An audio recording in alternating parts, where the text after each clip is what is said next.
Археолошкиот локалитет Градиште кај Демир Хисар, која фрапира јавноста со фактот што на него се вршат ископувања за поставување предаватели за мобилната телефонија.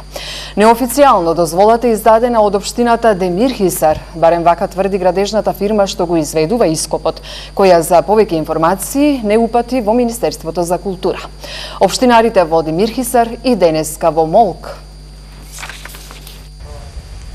Општинската власт во Демир Хисар ја издала дозволата за поставување на предавателите на мобилните оператори на археолошкиот локалитет Градиште. Ова неофицијално го потврдуваат од скопската градежна фирма која ги изведувала работите на терен.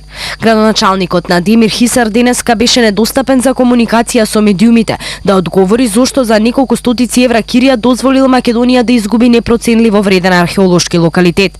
Дополнително никој не знае ниту чиј бил багерот кој ископувајќи ров за заземување на громобран долг 200 метри, а длабок километар, уништил важни артефакти. Градежната фирма со која Канал 5 стапи во контакт вели дека тие само поставиле монтажен објект за базната станица. Таму немаме ние направено оштетување.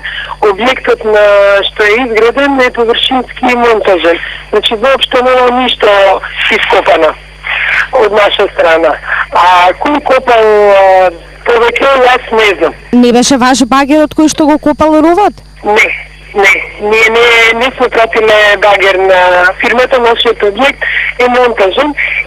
Ако инсистира било кој од култура министерства, ќе се тргнат. Багерот кој ги направил оштетувањата се гледа на снимките кои ги направија археолозите. Тие вчера за Канал 5 потврдија дека комплетно се уништени највисокото обзидување и искршени се голем број керамички садови кои датираат од 3 век пред нашата ера до 13 век од нашата ера. Од управата за заштита на културно наследство вчера беа децидни дека ќе се поднесе кривична пријава за уништување на културно наследство до изведувачите на терен, но денеска оттаму одбиваат да кажат дали доколку општината издала дозвола и градоначалникот ќе заработи пријава. Велат додека не виделе нема да коментирале. Археолозите со кои контактиравме велат дека ова не е првпат небрежноста на институциите да загрозува археолошки локалитети.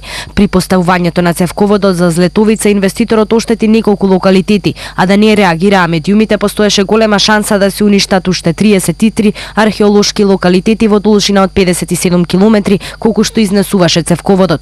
Подоцна археолошките ископувања на еден од нив познат како Грнчарица го дадоа првиот скелетен остаток од раниот неолит наречен Славе. Овој пат археолошките остатоци ја немаа таа среќа. Се заврши под механизација.